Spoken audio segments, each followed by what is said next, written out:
ఎప్పుడో తెలీదు, నోటిఫికేషన్ కూడా రాలేదు. కానీ రేపు ఎన్నికలు అనే రేంజ్ లో బీహార్ రాజకీయం మండుతోంది.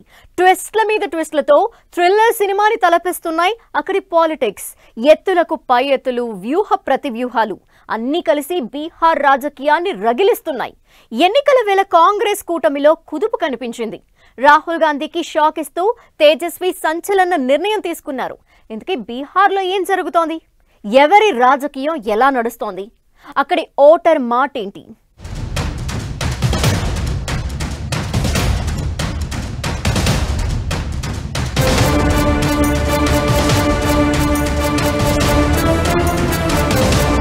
ఎన్నికల వేళ బీహార్ రాజకీయాల్లో ట్విస్టులు.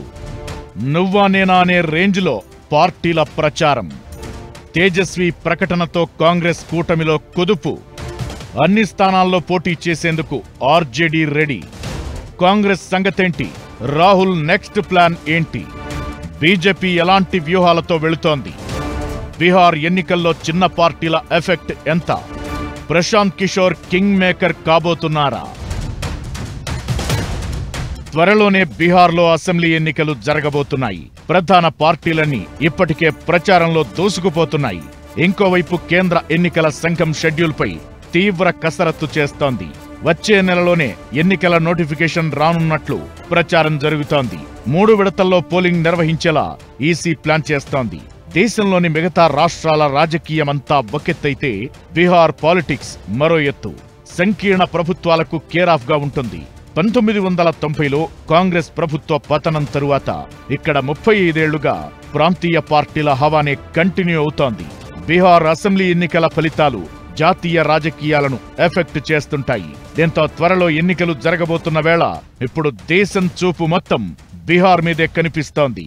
13 కోట్లకు పైగా జనాభాతో 243 స్థానాలున్న బీహార్లో రాజకీయాలు ఈసారి కూడా కుల సమీకరణాల చుట్టే తిరుగుతూ అన్ని పార్టీలకు కురుక్షేత్రంగా మారాయి. 2020 ఎన్నికల్లో ఎన్డీఏలో భాగంగా ఉన్న జేడీయూ రాష్ట్రంలో ప్రభుత్వం ఏర్పాటు చేసింది. ఆ తరువాత కొద్ది రోజులకు మహాగఠబంధన్తో చేతులు కలిపింది. ఆ తరువాత మళ్లీ ఎన్డీఏలో చేరింది. ఇకటు విపక్ష కూటమి మహాగఠబంధన్లో ఆర్జేడీ నేత తేజస్వి యాదవ్ కీలక పాత్ర పోషిస్తున్నారు. రేపే ఎన్నికలు అనే రేంజ్లో బీహార్లో పొలిటికల్ ఫైట్ కనిపిస్తోంది. ఇలాంటి తరుణంలో రాజకీయం రోజుకో మలుపు తిరుగుతోంది. మిత్రపక్షాల కూటమి మహాగఠబంధన్లో సీట్ల లొల్లి స్టార్ట్ అయింది. కూటమిలోని అన్ని పార్టీలు ఎక్కువ సీట్లు కోరుతున్నాయి. ఇలాంటి పరిస్థితుల్లో ఆర్జేడీ నేత తేజస్వి యాదవ్ చేసిన వ్యాఖ్యలు కూటమిలో కుదుపులకు కారణమవుతున్నాయి. తాము రాష్ట్రంలోని మొత్తం 243 స్థానాల్లోనూ పోటీ చేయనున్నట్లు ప్రకటించారు. హేమంత్ సోరెన్ నేతృత్వంలోని జార్ఖండ్ ముక్తి మోర్చా, పశుపతి పరాస్ నేతృత్వంలోని లోక్ జనశక్తి పార్టీలను చేర్చుకోవడం ద్వారా మహాగఠబంధన్లో ఇప్పటికే సీట్ల కేటాయింపు సమస్యగా మారింది. ఇలాంటి తరుణంలో తేజస్వి యాదవ్ తాజా ప్రకటన సంచలనంగా పరిణమించింది. 2020 ఎన్నికల్లో కూటమిలో భాగంగా 144 నియోజకవర్గాల్లో పోటీ చేసిన ఆర్జేడీ 75 స్థానాలు గెలుచుకుని ఏకైక అతిపెద్ద పార్టీగా అవతరించింది. 70 సీట్లలో పోటీ చేసిన కాంగ్రెస్ 19 స్థానాల్లో విజయం సాధించింది. అయితే తమ పార్టీ స్ట్రాంగ్ అయిందని కాంగ్రెస్ నేతలు భావిస్తున్న టైంలో తేజస్వి ప్రకటన హాట్ టాపిక్ అయింది. తమకు తమ కూటమికి వరుసగా పరాభవాలు ఎదురవుతున్న వేళ బీహార్లో ఎట్టి పరిస్థితుల్లోనూ విజయం సాధించాలని రాహుల్ గాంధీ స్ట్రాంగ్ గా ఫిక్స్ అయ్యారు. పార్టీని కూటమిని బీహార్ జనాలకు దగ్గర చేసే ప్రయత్నాలు చేస్తున్నారు. ఒకప్పుడు ఏలిన నేలపై మళ్లీ పట్టు సాధించేందుకు వ్యూహాలు రచిస్తున్నారు.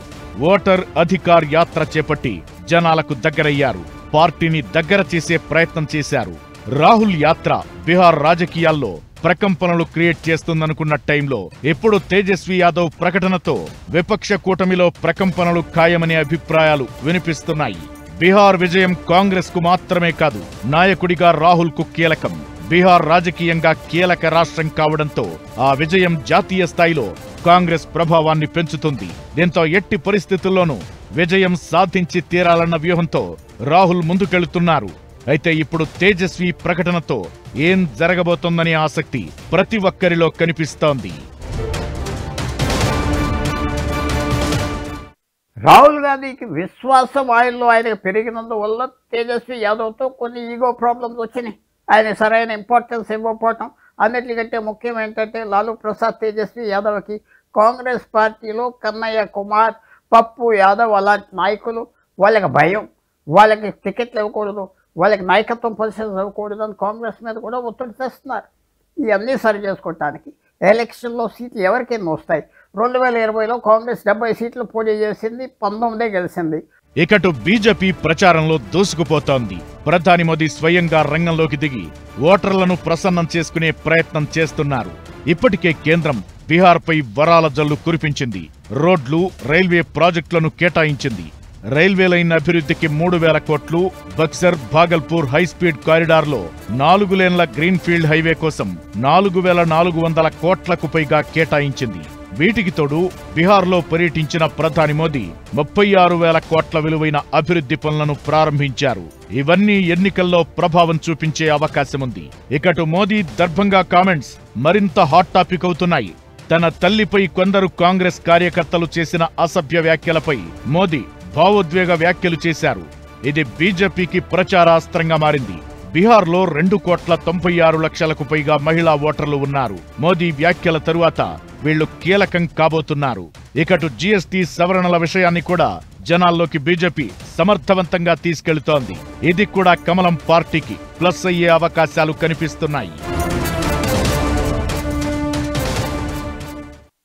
ఎన్నికల వేళ దేశం ఆసక్తి అంతా బీహార్ వైపే కనిపిస్తోంది. మామూలుగా బీహార్ రాజకీయం కులాల చుట్టూ తిరుగుతుంది. మరి కాస్ట్ ఈక్వేషన్స్ ప్రభావం ఈసారి ఎలా ఉండబోతోంది? పొలిటికల్ స్ట్రాటజిస్ట్ ప్రశాంత్ కిషోర్ కూడా ఎన్నికల యుద్ధంలోకి దిగుతున్న వేళ ఆయన ప్రభావం ఎంతుండబోతోంది? ప్రశాంత్ కిషోర్ కింగ్ మేకర్ కాబోతున్నారా? సర్వేలేం చెప్తున్నాయి? బీహార్ రాజకీయం ఎప్పుడూ కుల సమీకరణాల చుట్టే తిరుగుతూ ఉంటుంది. ఈసారి ఎన్నికల్లోనూ ఆ ప్రభావం స్పష్టంగా కనిపించడం ఖాయం. 2023 కులగణన ప్రకారం బీహార్లో మొత్తం 13.07 కోట్ల జనాభా ఉంది.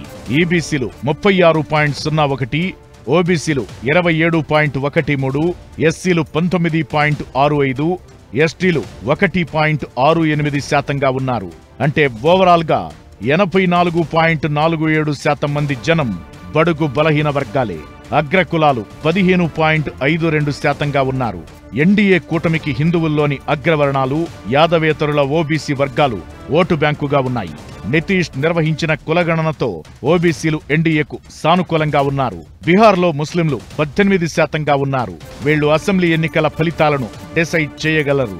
గత అసెంబ్లీ ఎన్నికల్లో 5 స్థానాల్లో గెలిచిన ఎంఐఎం ఈసారి కూడా మైనారిటీ ఓట్లపై ప్రభావం చూపించే అవకాశముంది. ఏమైనా ఎన్నికలు సమీపిస్తున్న వేళ మలుపులు, నేతల దూకుడుతో బీహార్ రాజకీయం థ్రిల్లర్ సినిమాను తలపిస్తోంది. వివిధ రాష్ట్రాల్లో కొన్ని పార్టీలను తాను అధికారంలోకి తెచ్చానని చెప్పుకునే రాజకీయ వ్యూహకర్త ప్రశాంత్ కిషోర్ బీహార్లో జనసురాజ్ పార్టీ స్థాపించారు. రాష్ట్ర వ్యాప్తంగా అన్ని నియోజకవర్గాల్లో పోటీ చేస్తానని ప్రకటించారు. అధికార ప్రతిపక్ష పార్టీలపై జనాల్లోని అసంతృప్తిని సద్వినియోగం చేసుకోవాలని వ్యూహాలు రూపొందిస్తున్నారు. బీహార్లో జరిగిన 4 అసెంబ్లీ ఉప ఎన్నికల్లో పీకే పార్టీ 10% ఓట్లు సాధించింది. పట్టణ ప్రాంతాల్లో మధ్యతరగతి యువత ప్రశాంత్ కిషోర్ పార్టీపై చూపిస్తున్న అభిమానం ఓట్లుగా మారుతుందా లేదా అనే చర్చ జరుగుతున్న వేళ ఆసక్తికర సర్వే ఒకటి బయటకొచ్చింది. బీహార్లో ప్రశాంత్ కిషోర్ కింగ్ మేకర్ కాబోతున్నారని ఓట్ వైబ్ సర్వే ఫలితాలను ప్రకటించింది. ఎన్డీఏ కూటమికి 36.2% ఓట్లు వస్తుండగా ఇండియా కూటమికి 35.8% ఓట్లు రానున్నట్లు తెలిపింది. మహాగఠబంధన్ కు యువతే ప్రధాన ఓటు బ్యాంకుగా మారనుంది. అగ్రవర్ణాల్లో, షెడ్యూల్డ్ కులాల్లో ఎన్డీఏకి బలమైన మద్దతుంది. షెడ్యూల్ కులాల్లో 43% మంది ఎన్డీఏకి మద్దతివ్వగా 25% మంది ప్రతిపక్ష కూటమికి మద్దతిచ్చారు. ఇక ప్రశాంత్ కిషోర్ పార్టీకి 8.7% ఓట్లు వస్తున్నాయని, 2 కూటముల మధ్య తేడా జరిగితే పీకేనే కింగ్ మేకర్ అవుతారని సర్వే తేల్చి చెప్పింది. దీంతో బీహార్ రాజకీయాలు మరింత ఆసక్తి రేపుతున్నాయి.